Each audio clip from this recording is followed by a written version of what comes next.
Yeah, and I think that I learned at an early age, probably from childhood on up, to not get close to people and not let people get close. And so Flipping through the pages of my old journals, with every turn another memory.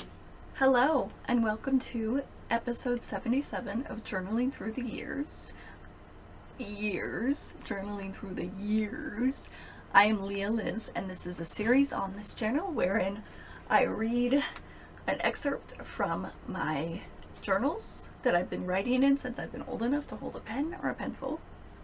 And we are in the summer between sophomore and junior year of high school, which is this one specifically, this entry, yes, content warning. It is about depression and trying to overcome depression. So a little bit of a content warning there. If you want, just skip it, move on, come back later.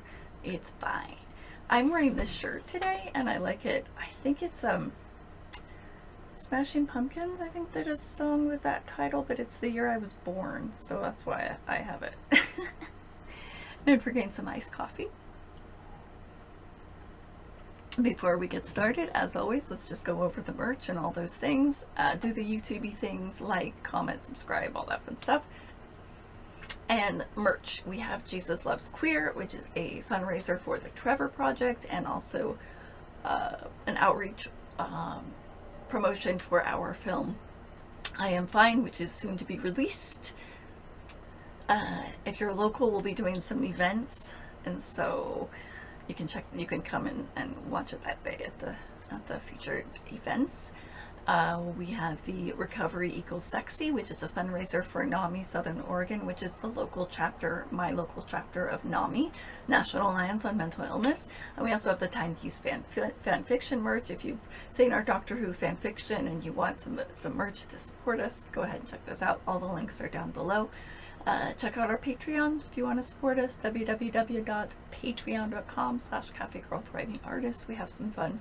We're starting to film some upcoming new stuff, so we're in production, and I post pictures, set pictures, as well as early release on all content, and fun stuff like that. And we have some communities, a Facebook group and a Discord channel, which I still need to set up or I need to reset up. Also the website, if you want to find out more about CafeGirl, it's CafeGirlProductionsInc.com. That's the old former name, but it's still it right now. Okay, let's begin. It's written on June 17th. You see that? Oh, I'll do like a heart comes out. June 17th, 1995. I could live my life like this, in loneliness and depression. I see what I don't want now. Relationships, marriage, happiness. Because I am afraid of the pain that will follow. Yeah, and I think that I learned at an early age, probably from childhood on up, to not get close to people and not let people get close. And so I've had to go back and make amends to people because my actions or choices that I've made that have hurt people have been with the express purpose of not letting them get too close. Not always. Sometimes it's been, hey, this is a little bit abusive and toxic and I need to move away and get myself safe. But in past years, I did such. And so, and even more recent years, but I'm able to catch it and see what it is now and not always react to it. And it wasn't always violent and angry. Sometimes it was, a variety of things. So, but the whole express purpose was I was afraid of getting hurt. I was afraid of being seen. And so I didn't want to get close because I was afraid of being seen and afraid of intimacy, real intimacy and authenticity. But could my life in the future go as my life flows in the present? A rock has stuck itself in my river path, and I cannot remove it. I do not want to. So that's kind of the debilitation of depression, is that you feel like there's a thing in your way. There's a thing in the way that's causing you to feel stagnant or to feel like you can't move.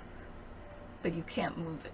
And so you need a little assistance to do so. And that's why medication helps, therapy helps. And I cannot remove it. Do not want to. Fear keeps it from moving. Fear keeps me from seeing all I can do. I think that's really telling, that my depression was stemming from a sense of anxiety. What it would be like if I overcame this pain and moved forward. What would it be like if I let people in? What would it be like if I allowed myself to overcome this pain, this depression, make choices that were healthy in my relationships, and come into my full power and my full being, who I am? Which I believe I'm doing now, and it's helping me to go back and read these journals and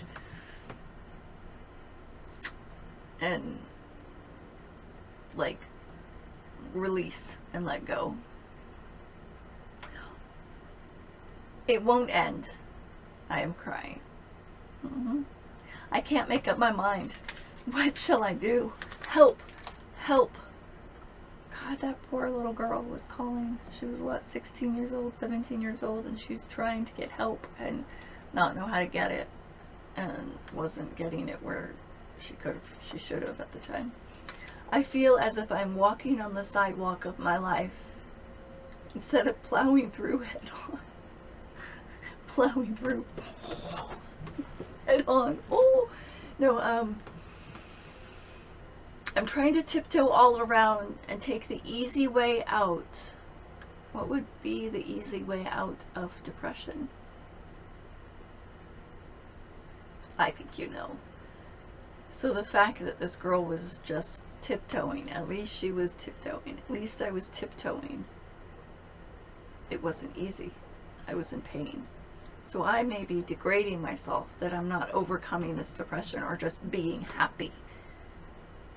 But I survived. This girl, me, at 17, survived till 45 and will continue to survive and has overcome, even though she had to tiptoe and take it slow at a time. The easy way out would have been unaliving.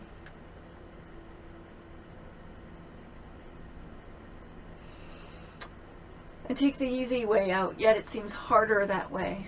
I'm walking off to the side, trying to be hidden and out of the way of life, my own life. Making myself smaller to not be a burden to others, whether that be family, friends.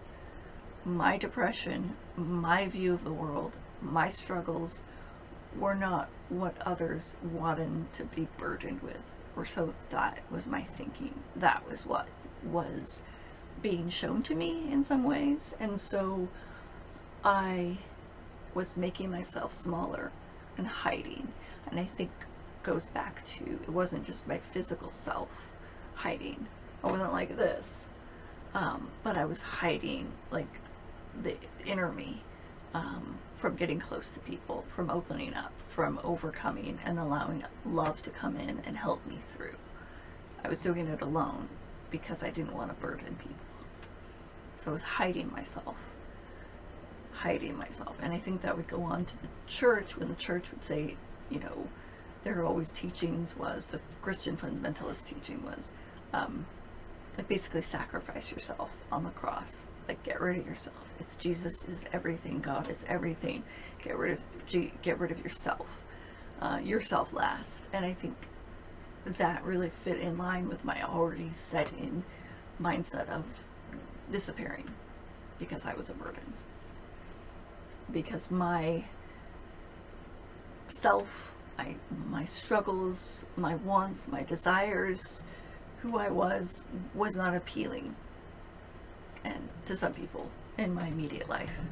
And so I learned that the best thing to do was just to bury it, and to bury myself, and to try to be pleasing. But ultimately it led to more depression because I wasn't being true to myself. I wasn't allowed to flourish. I fear myself with everything I do. I fear myself. I can honestly say I give myself the creeps, and happiness gives me the creeps.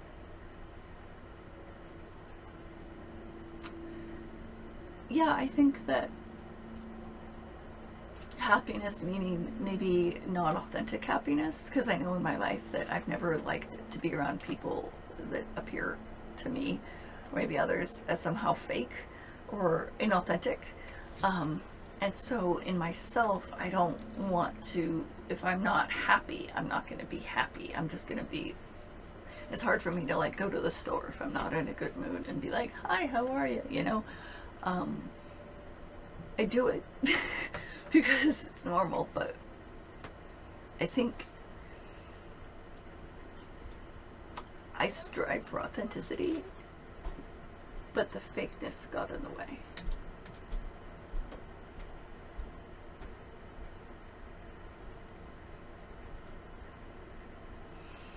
So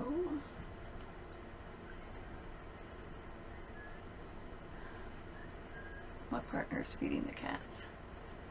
He's whistling. So anyways, I think I'll stop there. And I will say, we have to always say this, you can say it with me, you matter, your life matters, you are loved, you are worthy of love, and always remember to love your thrive and find your sunshine.